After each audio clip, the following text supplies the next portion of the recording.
એક મિનિટના વ્યાકરણની અંદર તમારા બધાનું સ્વાગત છે દોસ્તો. તમને સંસ્કૃતની અંદર પણ એક મિનિટનું વ્યાકરણની ઘણી બધી વિદ્યાર્થીઓને ડિમાન્ડ છે. તો આજે આપણે જોઈએ સંસ્કૃત વ્યાકરણની અંદર વર્તમાન કાળનો પ્રશ્ન તમને પૂછાય તો કઈ રીતે.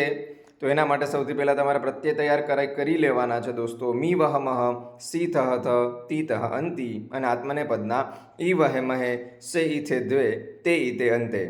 આ ઉત્તમ પુરુષ, મધ્યમ પુરુષ, અન્ય પુરુષ, એકવચન, દ્વિવચન અને બહુવચનના પ્રત્યયોને આધારે તમને પ્રશ્ન પૂછાશે. અધોદત્તેભ્ય વિકલ્પેભ્ય વર્તમાન કાલસ્ય અન્ય પુરુષ એકવચનસ્ય રૂપમ ચિત્વા લિખત. તો વર્તમાન કાળ અન્ય પુરુષ એકવચનનું રૂપ તમારે લખવાનું હોય અને તમને ઓપ્શન આપ્યા હોય પઠતી, પઠસી અને પઠામી. તો તમારે કોષ્ટકને આધારે જોવાનું કે મી વહમહ ઉત્તમ પુરુષ છે, સીથહ અન્ય પુરુષ છે અને તીતઃ સીથહ મધ્યમ પુરુષ અને તીતઃ અંતિ અન્ય પુરુષ છે. તો તી એ તમારો જવાબ બને. માટે તમારા વિકલ્પની અંદર જ્યાં તમને શબ્દમાં પઠ તીમાં તી દેખાણો તો એ તી તમારો જવાબ બનશે, અન્ય બે તમારા જવાબ બનશે નહીં. તો આ રીતે દોસ્તો વર્તમાન કાળની અંદર પરસ્મય પદ અને આત્મનેપદના રૂપ તમારે તૈયાર કરવાના છે. એના પ્રત્યયો ખાસ તૈયાર કરી લેજો, જેથી કરીને તમને આરામથી કોઈ પણ આવો પ્રશ્ન પૂછાય તો એનો જવાબ તમે બહુ સરળતાથી લખી શકો છો.